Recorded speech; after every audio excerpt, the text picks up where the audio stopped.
Olá a todos, sejam todos bem-vindos a mais um vídeo aqui do canal da Igreja Luterana de Interlagos.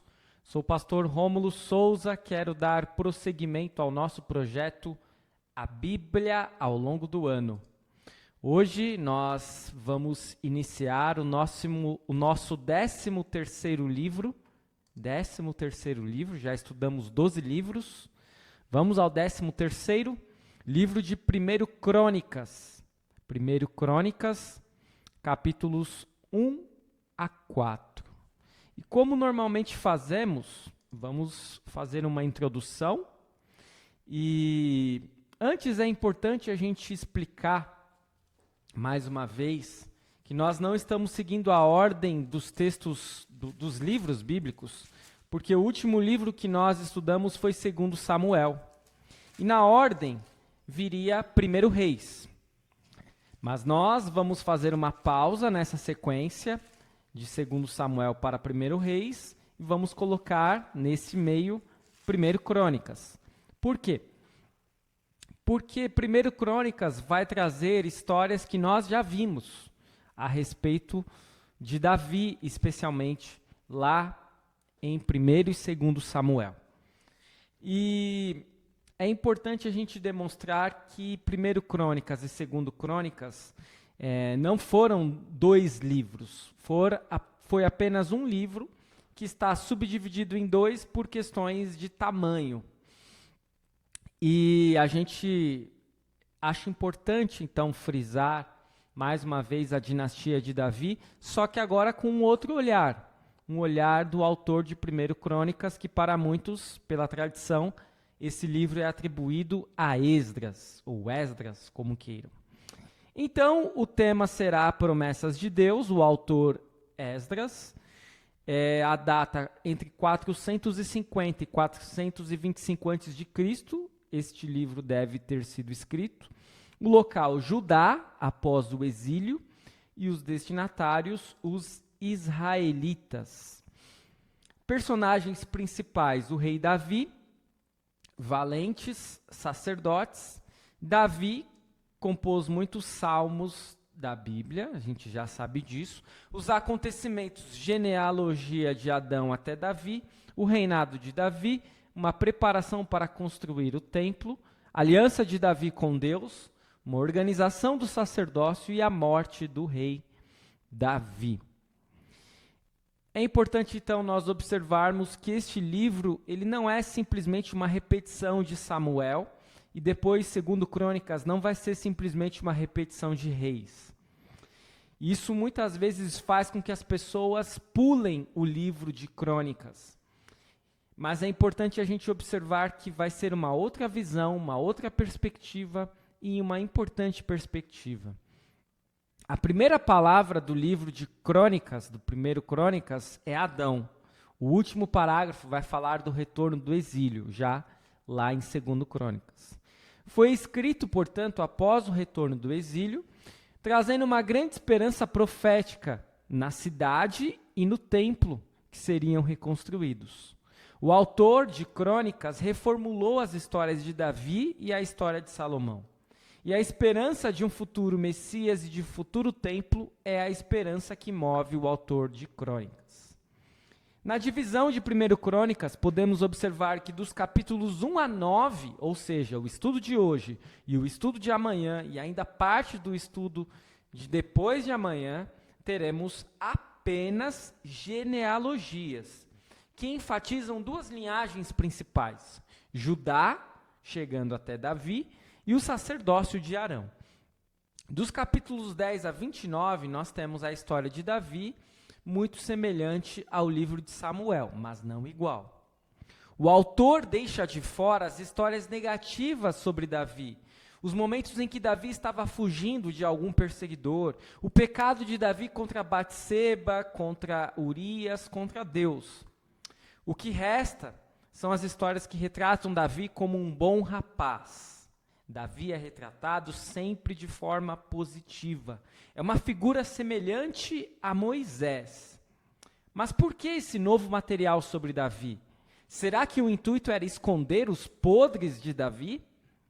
Na realidade, não era assim, porque o autor bíblico já conhecia e sabia que as pessoas também conheciam e sabiam da história completa de Davi lá do livro de Samuel. O intuito do autor de Crônicas é retratar Davi numa linhagem messiânica, e por isso que ele tira os problemas e a visão negativa sobre Davi. Mas ele trata de destacar que nem Davi, nem Salomão seriam reis semelhantes ao Messias. Isso em rápidas pinceladas na introdução ao livro de 1 Crônicas. Preciso ressaltar que eu vou compartilhar mais uma vez o vídeo do projeto The Bible Project, que tem aquele projeto de introduzir todos os livros da Bíblia.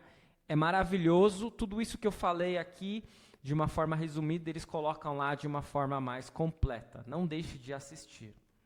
E passamos já rapidamente para os capítulos.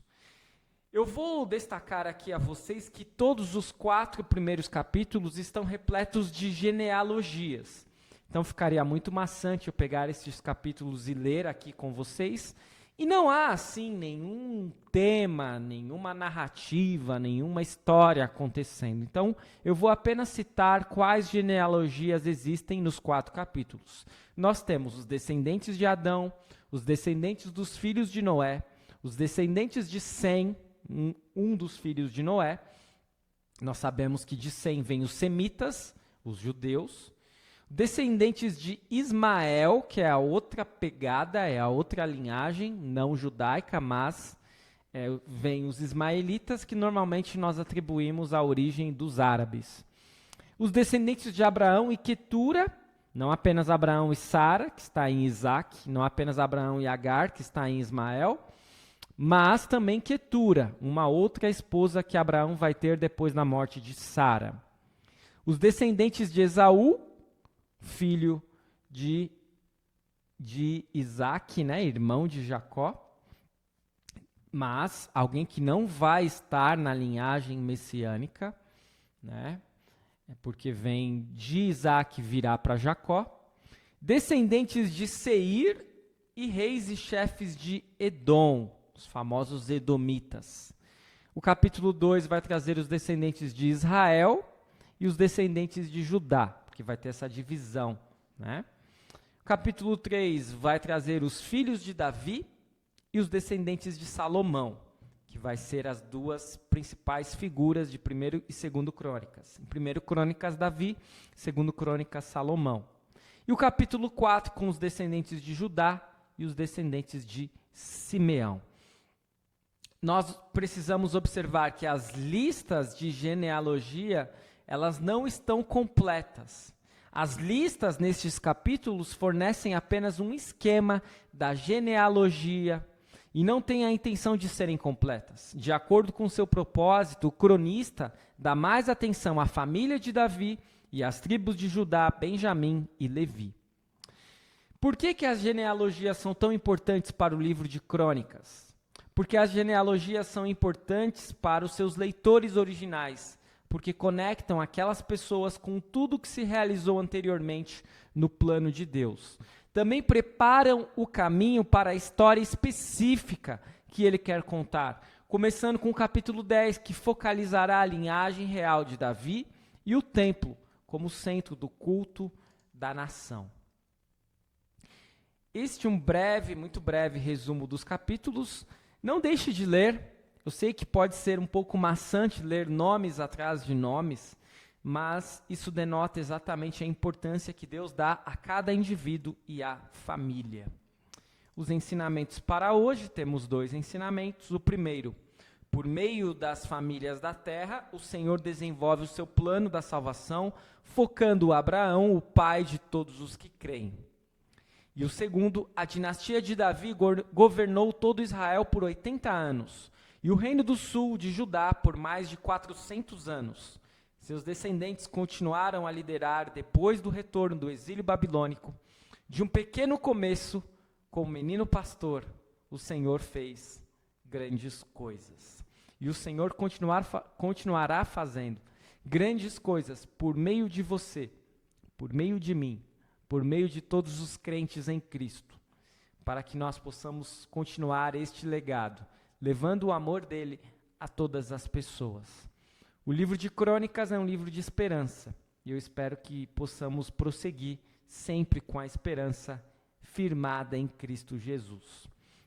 Sei que este vídeo foi curto, por conta dos capítulos serem de genealogia, mas este foi o nosso vídeo introdutório de 1 Crônicas. Amanhã retornaremos com mais 4 capítulos do livro de 1 Crônicas. Muito obrigado por acompanhar, fique na paz do Senhor, até o nosso próximo vídeo.